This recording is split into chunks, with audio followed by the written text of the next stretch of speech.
easy, right? The area of the square is x over 4 quantity squared, right? So x squared over 16. The area of the triangle is a little bit more difficult to figure out because I've got to figure out the height, right? I definitely know the base, right? So the area of the triangle is 1/2 of the base times the height, but I have to figure out the height. So this whole side is y over 3. This little side is half of y over 3, so y over 6. And then I have to figure out h, right? You with me here? So I know y over 6 squared plus h squared is got to equal y over 3 squared.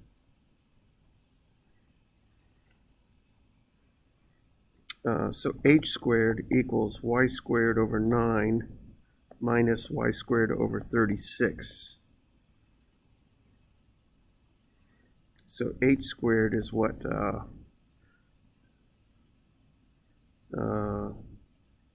3y squared over 36? Or y squared over 12. So that means h is the positive square root of y squared over 12.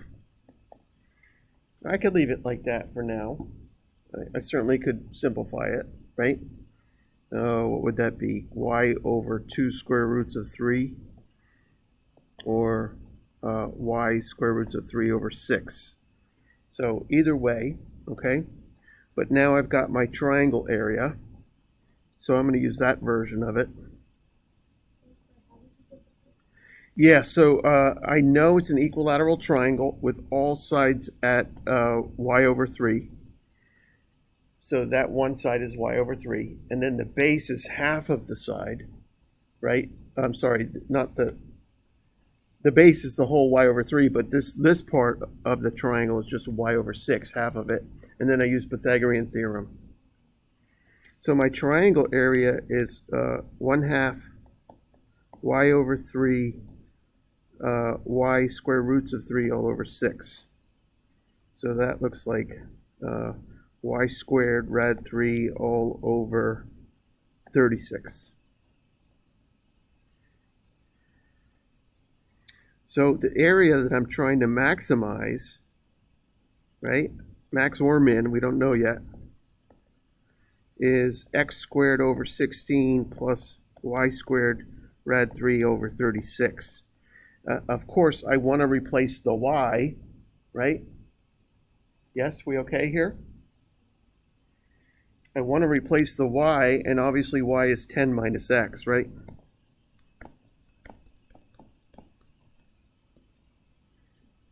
So we're going to have our f of x being x squared over 16 plus 10 minus x squared rad 3 over 36. Not so pretty to get an LCD with, but obviously the 16 is 4 by 4, and the 36 is 4 by 9,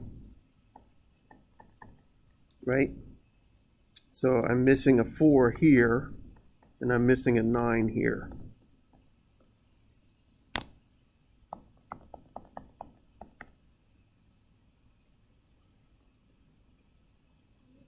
Not, actually, I don't even need to do this. I'm sorry. Go ahead.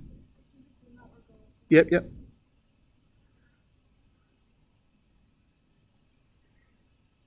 I don't need to do what I'm doing because I have to take a derivative, right? I don't need to get an LCD to take a derivative. So I won't do it. Sorry. But don't let me run you over. Make sure you're with me here.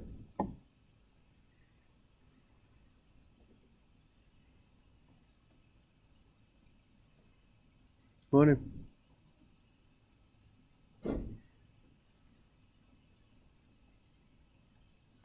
So I've got my f of x right? And I can get my f prime pretty easy. Derivative of x squared is 2x, so that's 2x over 16. The derivative of 10 minus x quantity squared is 2 times 10 minus x to the first times another negative 1, and I still have the rad 3 over 36.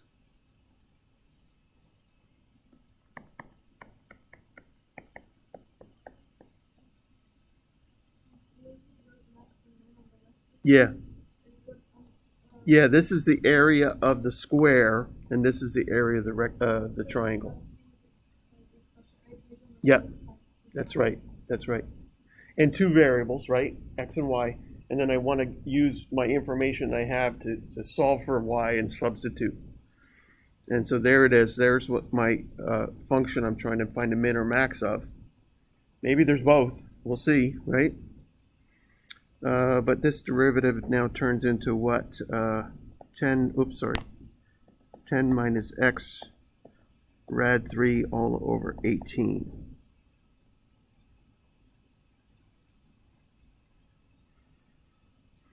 And here's where I'm going to get my LCD, not before, right? This is x over 2 times 4. This is minus 10 minus x rad 3 over 2 times 9.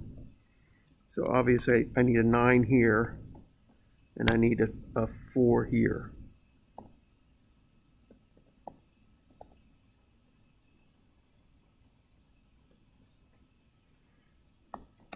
Not that that's that important, because obviously I just get what underneath, 72 underneath, right?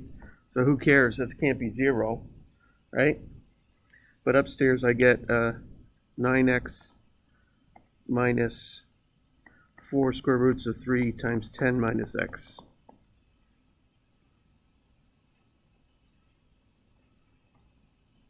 Not a very pretty critical value, but only one of them, right? So I'm not going to know if it's a min or a max until I, well, either graph it or,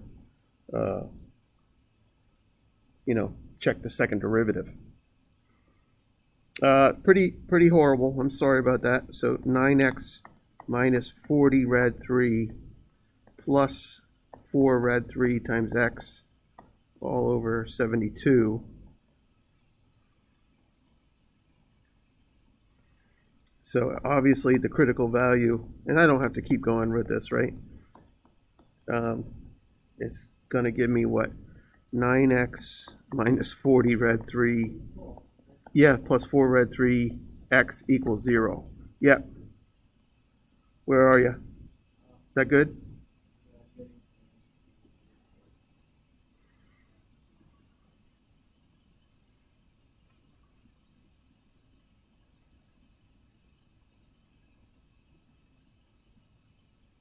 Kind of sorry I picked this one, but doesn't mean you can't do it.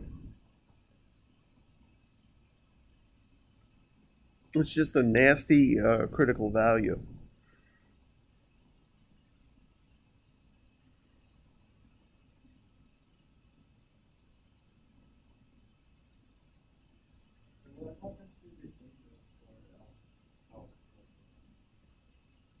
Yeah, I did it, right? With the negative? Yeah, yep.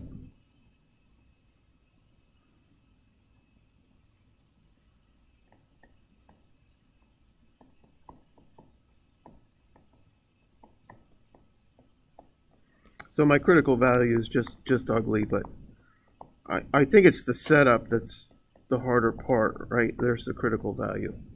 Disgusting. I would probably just end up using a decimal. But I'm trying to make sure that your critical values are, easy to deal with, easy to check.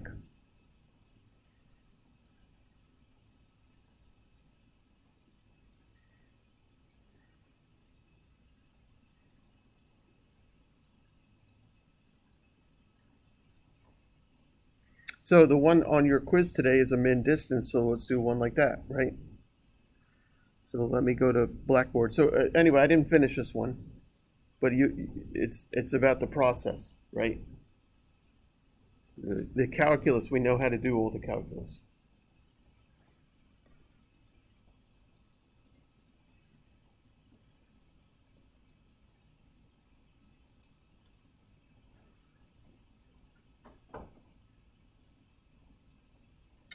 Let's see if we go into chapter 4 exams.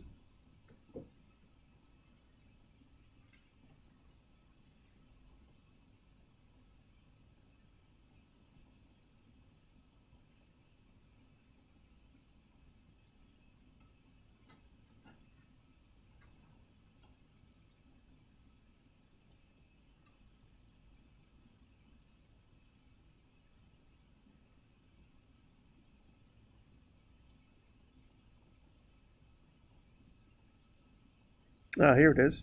Find a min distance from the curve y equals 2 square roots of x to the point 3, 0.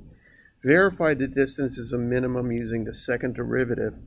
Show the tangent line on the curve at the optimal point has an opposite reciprocal slope of the segment representing your minimum distance. We did that one the other day. Let's just find the min distance on this one, okay? And use the second derivative. So y equals 2 square roots of x and 3, 0.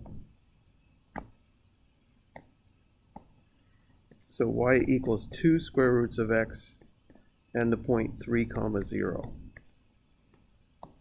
Well, 2 square roots of x kind of looks like square root of x, right? We certainly know our point 3, 0, and we're trying to find that point x, 2 square roots of x. Does that make sense? No, this is for you, so you make sure that you're with me here.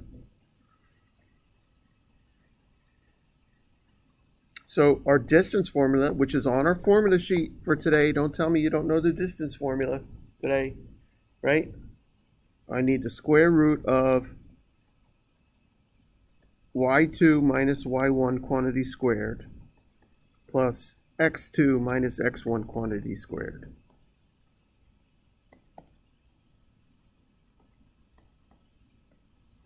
So that is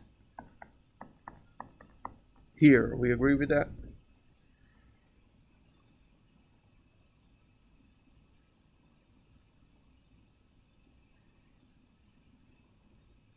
Yes? So d of x is the square root of x squared minus 2x plus 9.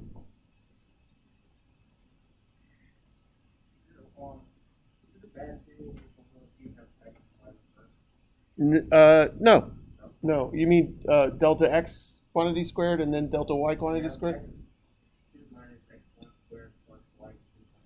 That's fine. That's fine. Same thing, right? We can add in any order, right? I like to look at this particular function, right? Because it's telling me something. Well, I could just look at the quadratic, right? X squared minus 2x plus 9, right? And you can clearly see it's never 0, right?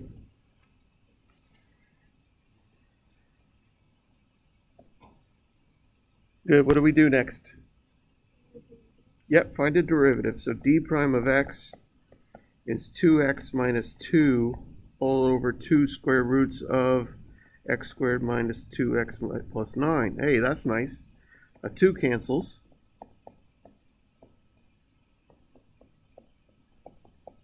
And if you remember, I really like you calling this x minus 1 over d of x. Say again? After I factored out the 2 and canceled, right? Do you see it? I factored out a 2 there. Yep.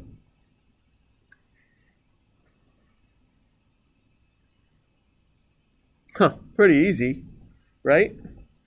So what's my critical value? D prime of x equals 0 gives me that x is 1. Oh, that's nice.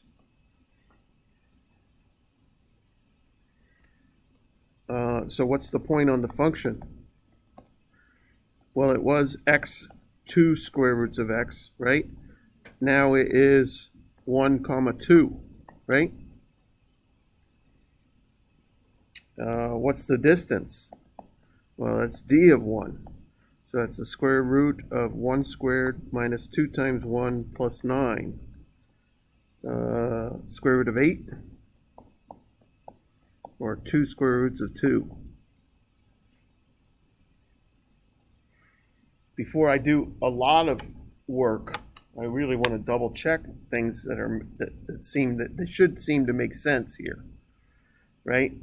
So I want 2 square roots of x, and I want 2 points on there. I want 1 comma 2, and I want that point that was on the ground. What was that? 3 0.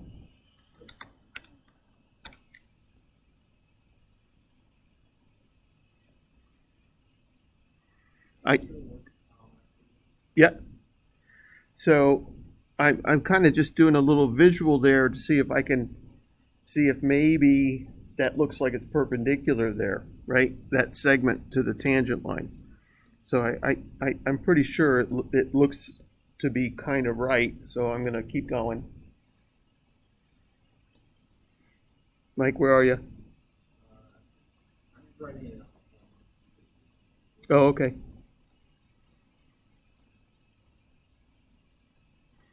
So we found the critical, we found the point, we found the distance. We want to verify that it's a minimum, right? So what do we have to do? We have to take d prime of x and get d double prime and then evaluate at 1, right? So top function and its derivative, downstairs function, its derivative, and then of course d squared.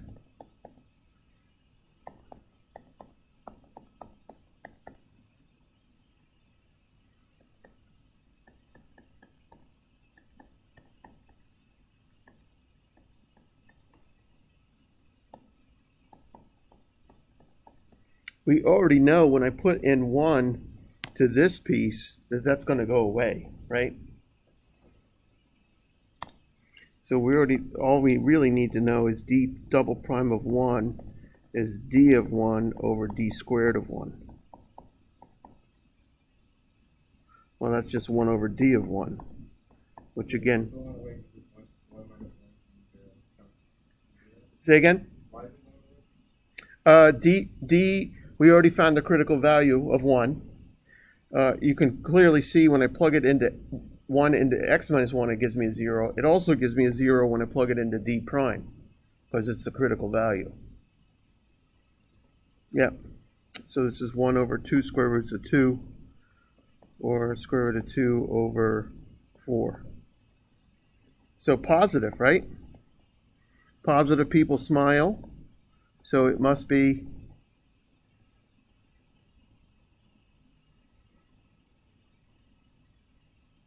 a min. D prime gets me the critical value. Yeah, d double prime tells me whether I have a min or a max. If d double prime is positive, it's got to be at the bottom of a valley. If d double prime is negative, it's at the top of a hill.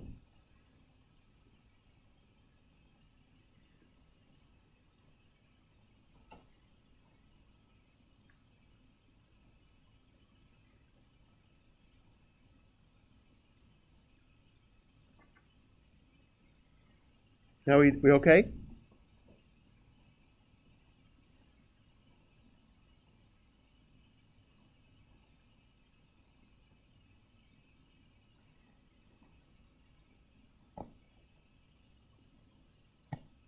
Nice. Anything else that you want me to go over? Yep. What was that? The distance was 2 square roots of 2.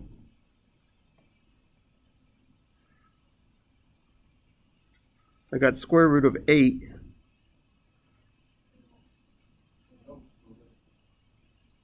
Say again? Yep.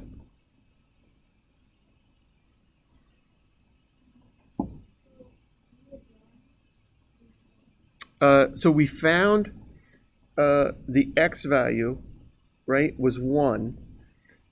And then d of 1 is the y value, not the distance. So not d of 1, sorry. D of 1 is the distance. f of x of 1 is the y value, right? Yeah, but so the last one was the double prime. Yep, It's d1 over d squared. that's right.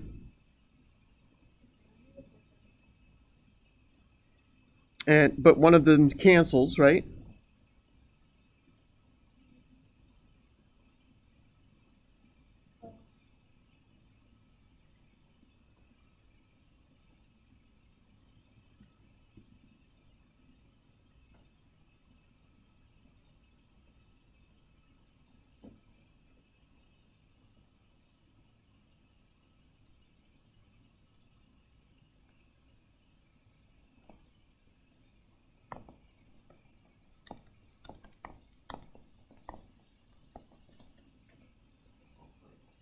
Okay, no problem.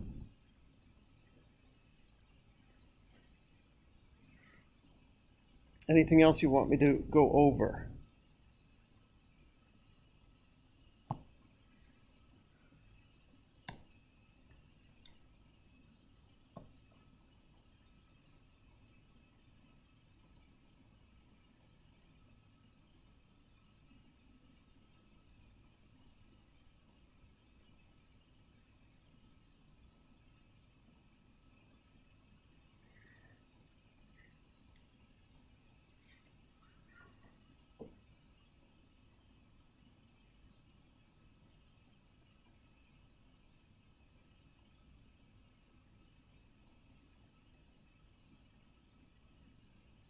Anything else to go over?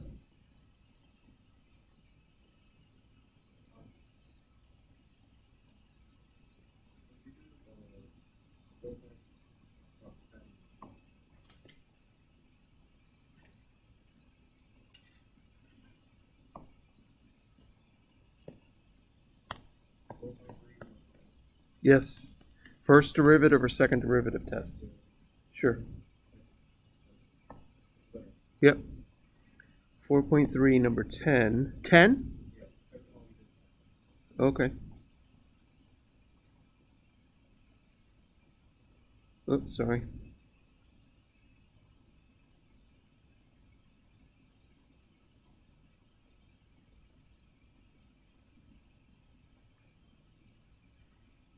Yeah, so x squared over x squared plus 3.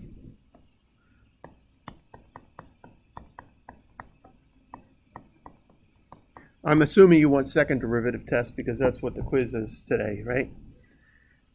So I certainly want to look at this function right away.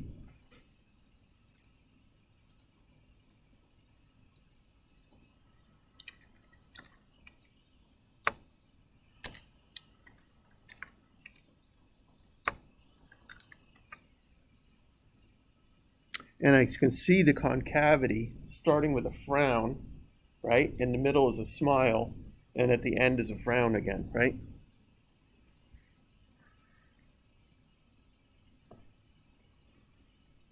So we need our first derivative.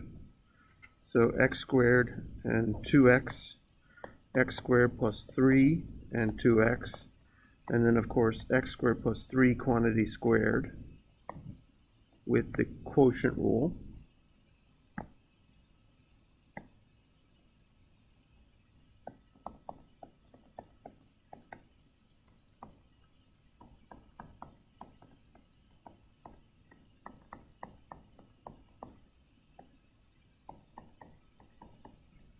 Oops, sorry, squared. And I see that I can factor out a 2x, and I get an x squared plus 3 minus an x squared.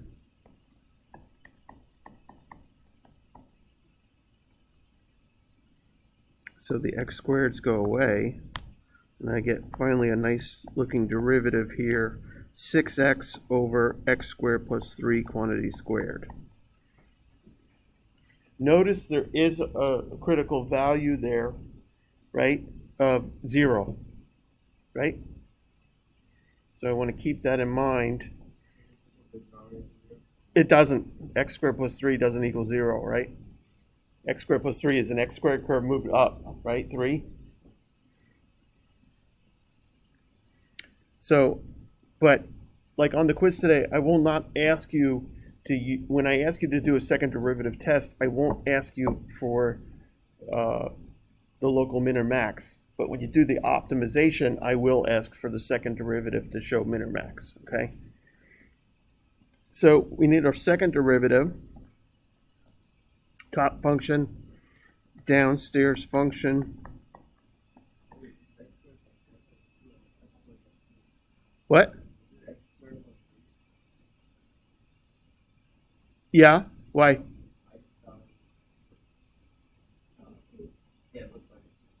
Oh, I gotcha. Oh, yeah, it looks, it's a Polish 2. So 2 times x squared plus 3 times another 2x. And then, of course, the downstairs squared, which will now be to the 4th power. And again, doing quotient rule. So f double prime of x is 6 times the x squared plus 3 quantity squared plus 2 times 6 is 24x squared times an x squared plus 3. What's that? Oh, quotient rule, yes, thank you. Thank you. Save me.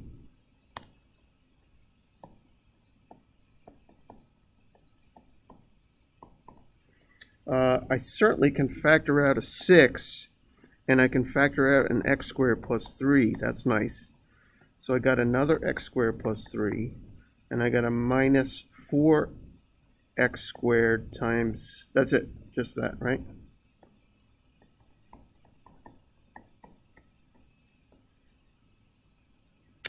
So it looks like, right, I have 6 times 3 minus 3x squared over x squared plus 3 to the 3rd. Cool. The 3 can come out of there.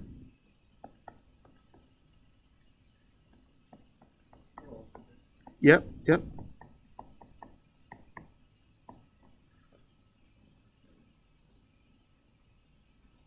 Where are you?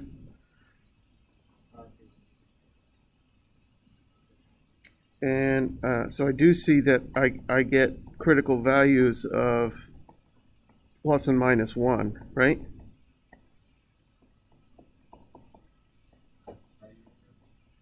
When does the numerator equal 0, right?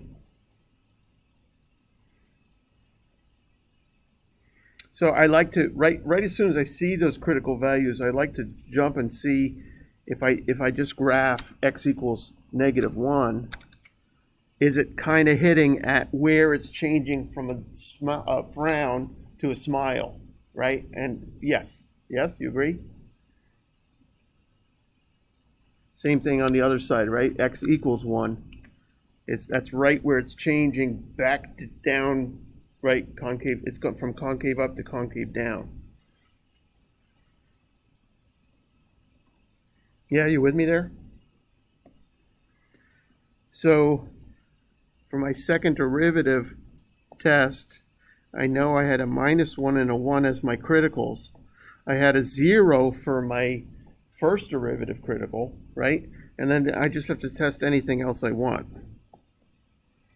I don't even need to do the test on this one. It's so obvious. Obviously, we have concave down to concave up to concave down, right? Yes, you with me?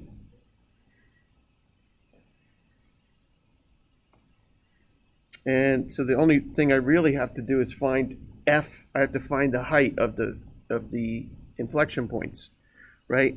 So f of plus or minus 1 is what? Plus or minus 1 squared over plus or minus 1 squared plus 3. So both of them turn out to be 1/4, right? No, both positive. Yeah, look at the curve. You see it's up in the air, right? So the green is above the axis. So at -1, 1/4, I should I have an inflection point. Yes, I do. Right? And the same thing at 1 1/4.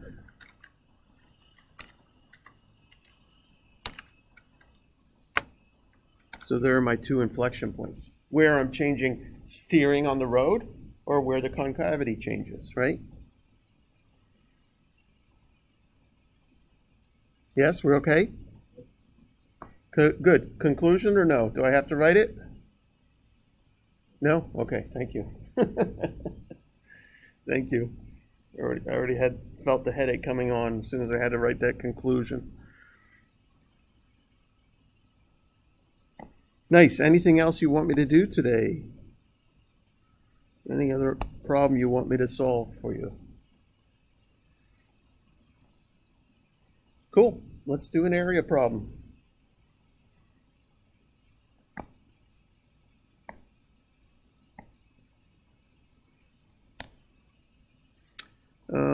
So area problem. Let's make it a little bit nasty, just to see if you can handle it.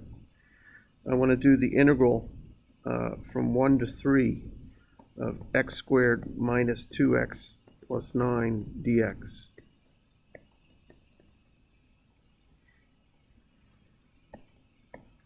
We already know this guy is way up here like this, right?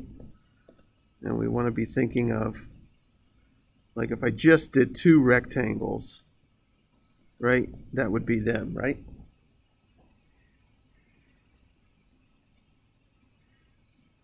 So let's do this definite integral first. On your mark and set, go. Tell me the area.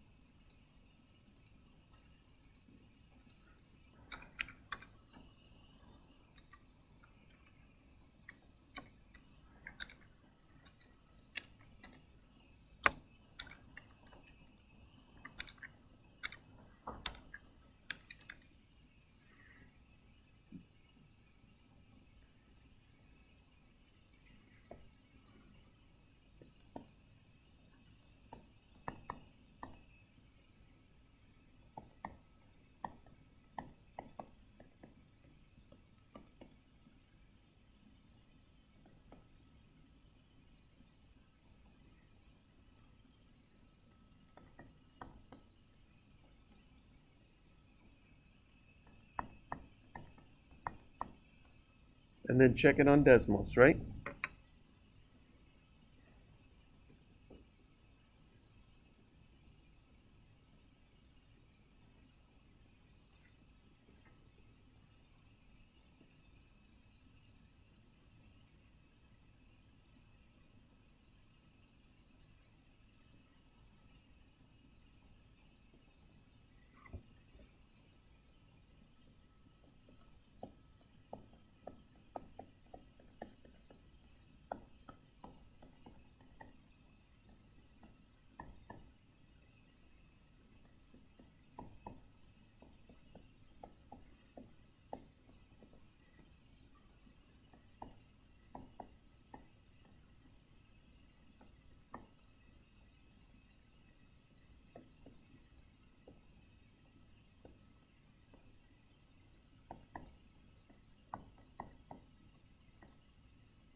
How we doing? Evan, this is our area problem we're doing right now. I recorded everything else we did today. Yep.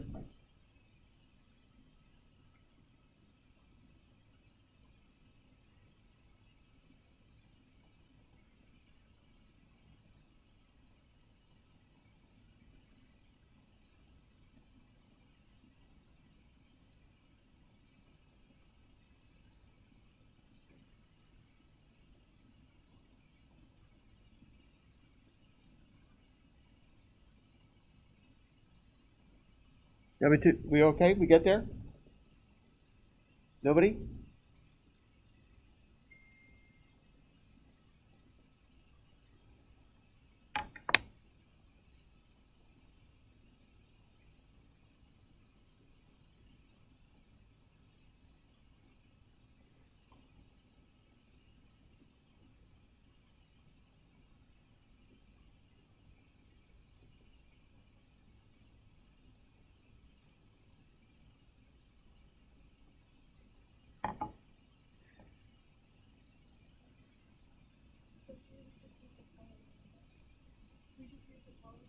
That's right.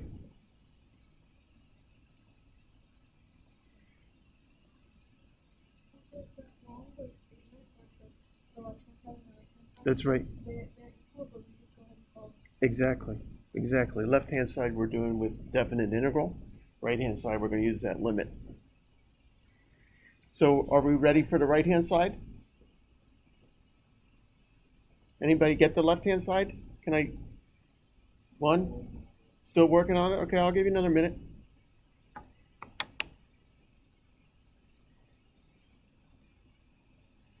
Now, what's the problem, Daniel? Where are you having trouble? Say again? Okay.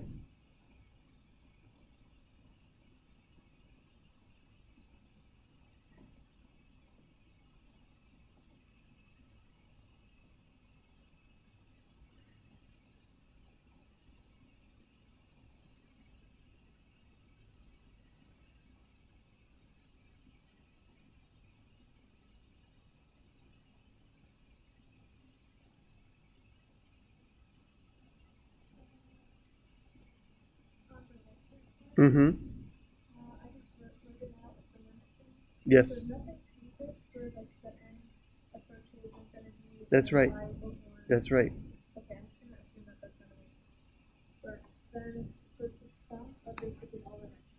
That's right.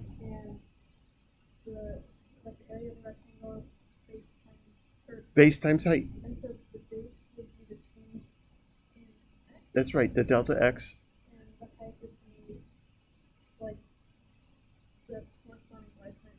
Exactly. Exactly.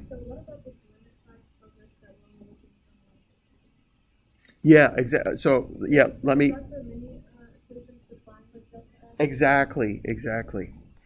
So just looking at this one rectangle, right? Let's looking just at this blue one. Uh, and I see I only have two rectangles, right? So 3 minus 1 over 2. Each width of the rectangle is 1, right? So this is 1, this is 2, this is 3. So the first height is going to be f of 2, the second height is going to be f of 3.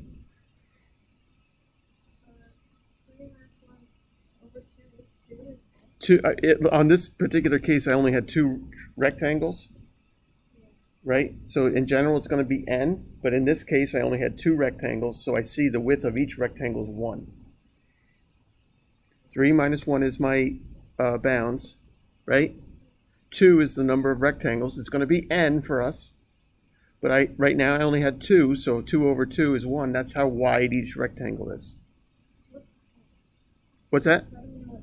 N is going to be either my choice or it's going to be infinite. N is the number of rectangles. Okay, here we go. Right inside.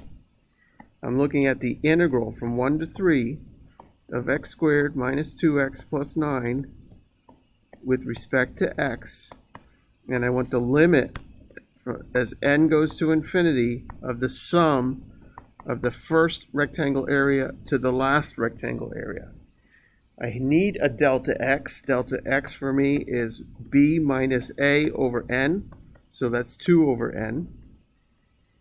X sub I is the starting bound plus delta x times I, so that's simply 1 plus 2i over n. And now comes the tough part. I need f of x sub I. So I need x squared minus 2x plus 9. I is the index, the first rectangle, the second rectangle, the third rectangle, the fourth rectangle.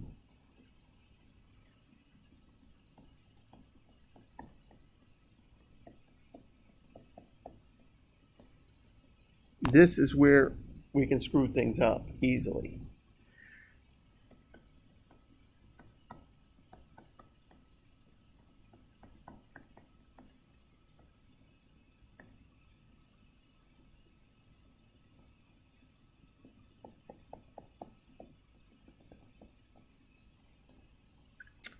So it looks like I get 8. Nice. Plus 4i squared over n squared.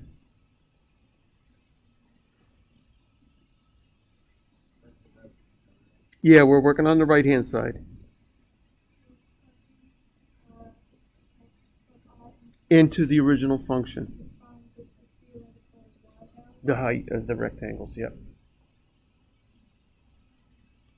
So looking at this right-hand side. Say again? Yeah, it's 56 over 3. Yeah. 56 over 3.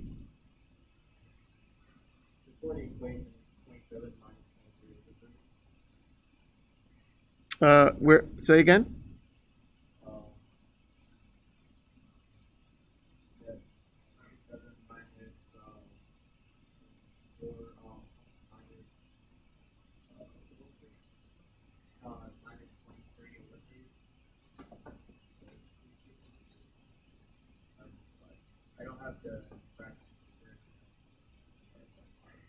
Okay, so you got this as your antiderivative, correct? Yeah. Okay, there's me evaluating at 3, there's me evaluating at 1, and then I subtract, right? Right?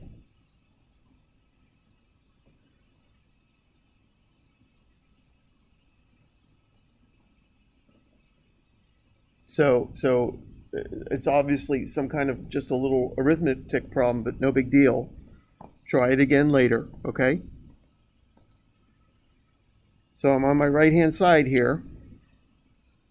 So I want you all with me here. Are you all with me? You're writing this down, right?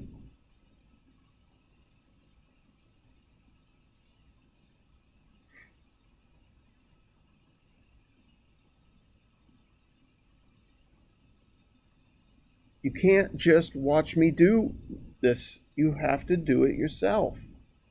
You have to make mistakes, just like I did. But you can't just watch someone do it.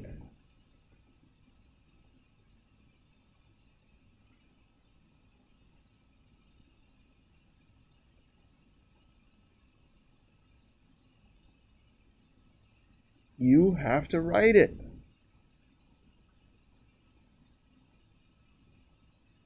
I need these two pieces in a product for the area of each rectangle, right? The area of the first rectangle, area of the second rectangle, area of the third rectangle. So that's what I have here. I have 8 plus 4i squared over n squared times another 2 over n.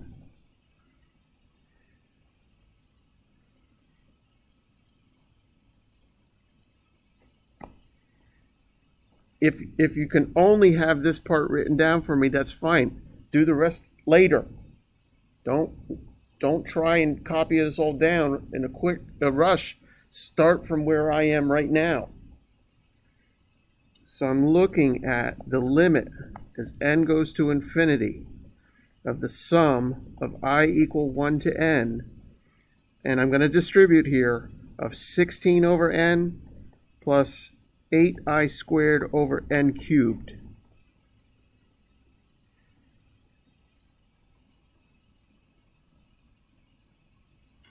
Is everybody with me?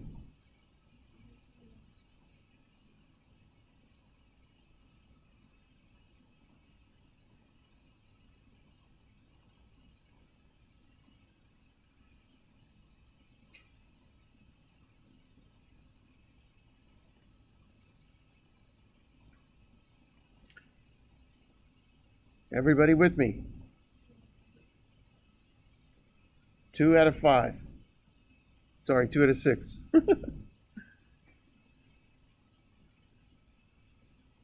Okay, I'm now going to distribute. I'm going to get lazy now, but I'm going to do the limit and then the sum of 16 over n plus the sum of 8i squared over n cubed.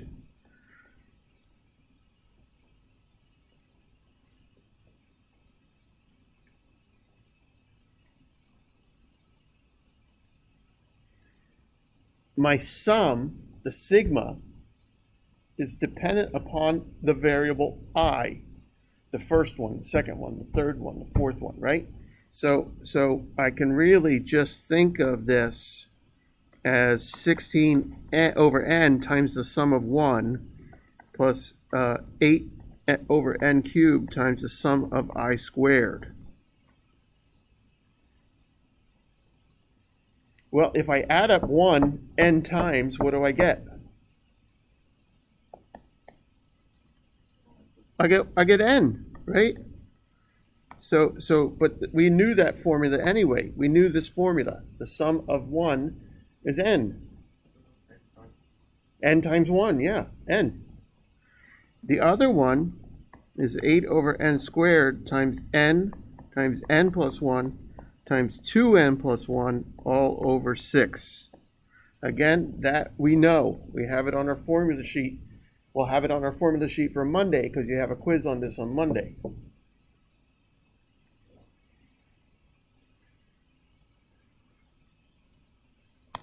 I want to try and simplify as much as I can. I am doing algebra now. So you don't have to copy my algebra. You know how to do algebra, right? You're not copying me. You're racing me.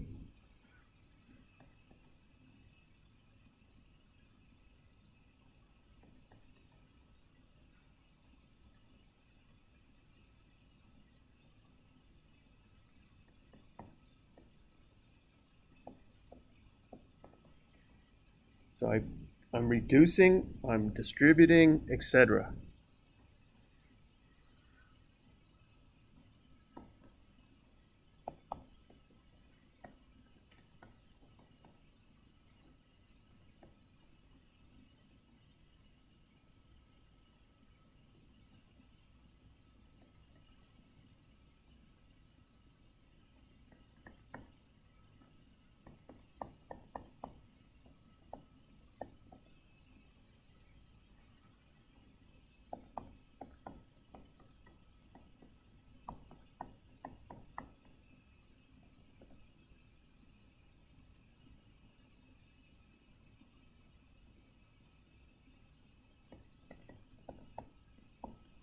Yay!